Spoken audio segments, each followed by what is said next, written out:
जय चौथ माता की कथा। जय हो चौथ माता। किसी गांव में एक बूढ़ी माता और उसका एक बेटा रहता था। बूढ़ी माँ बैसाख की चौथ का व्रत किया करती थी। चौथ के व्रत पे माँ चूरमे के 4 लड्डू बनाती थी। एक हथकार निकालती, एक गणेश जी को देती और एक बेटे को खिलाती, एक स्वयं खाती थी।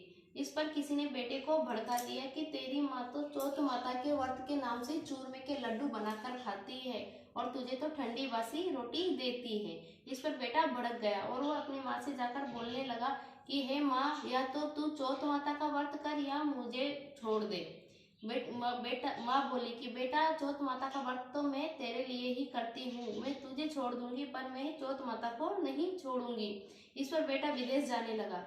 माँ बोली कि बेटा, अगर तू विदेश ही जा रहा है तो ये चौथ माता के आंखें लेते ही जा। कहीं भी तेरे पे संकट आवे तो चौथ माता का नाम लेके इन्हें पूर देना, संकट टल जाएगा। वे इतना के अपनी माँ की बात बताने के अनुसार वह चौथ माता की आंखें लेकर जंगल में चला गया। चलते चलते उसे एक भयानक जंगल से गुजरना पड़ा।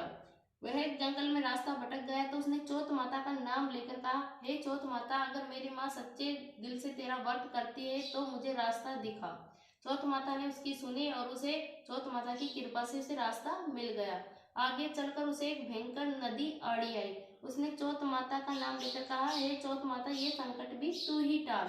इस तरीके से चौथ माता की कृपा से नदी का पानी 2 भागों में बट गया और बीच में से रास्ता निकल आया। इस तरीके से वह लड़का एक नगर में पहुंचा। नगर में पहुंचा तो देखा कि एक बूढ़ी माँ रोती जा रही थी और चक्की पीसती जा रही थी। लड़के ने पूछा कि हे बूढ़ी माँ, तू क्यों रो रही है? बूढ़ी माँ बोली कि मेरे एक ही बेटा है और वो भी कल राजा के यहाँ बलि दी जाएगी। लड़के ने पूछा, ऐसा क्यों? कि उस राजा का हाव तभी पकता जब किसी एक मनुष्य की बलि दी जाती है। तो लड़का बोला कि हे माँ, तू अपने बेटे की जगह कल मुझे भेज देना। ये बात सुन मुझे आज भरपेट खाना खिला दे। ये बात सुनकर बुढ़िया ने हाथ तो भर ली, पर बेचारी बुढ़िया सारी रात सोचती रही कि अपने बेटे को बचाने की खातिर दूसरे के बेटे की बलि कैसे दूं। पर वह जब सुबह उठी तो वह लड़का बोला कि माँ, जब सिपाही आए थे तू मेरी तरफ इशारा करना। जब राजा के सिपाही आए तो बुढ़िया ने उस लड़के की तरफ इशारा कर दिया।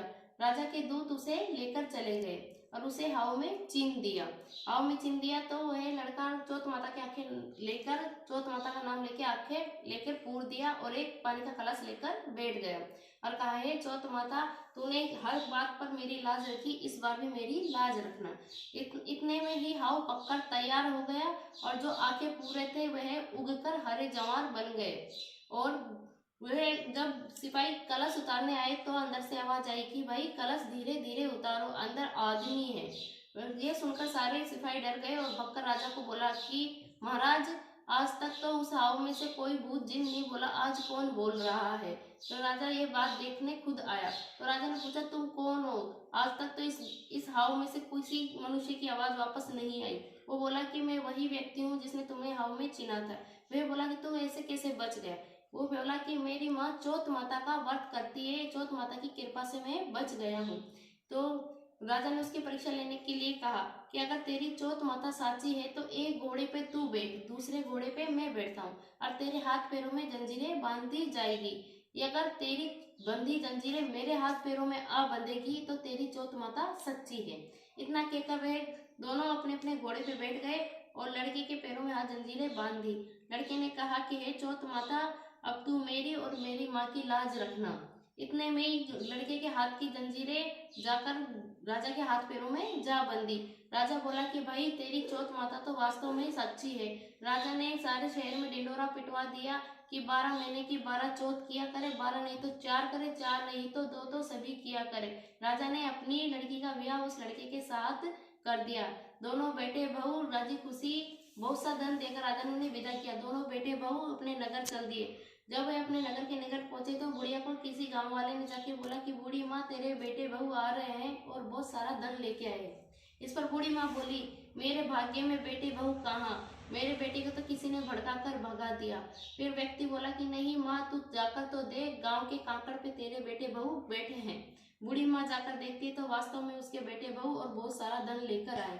इस पर बूढ़ी माँ बेटे ने सारी बात अपनी माँ को बताई और अपनी माँ से माफी मांगी और नगर में ढिंडोरा पिटवा दिया कि सभी चौथ माता का व्रत किया करे, 12 नहीं तो 4 करे, 4 नहीं तो 2 सभी किया करे। बोले गणेश जी चौथ माता की जय।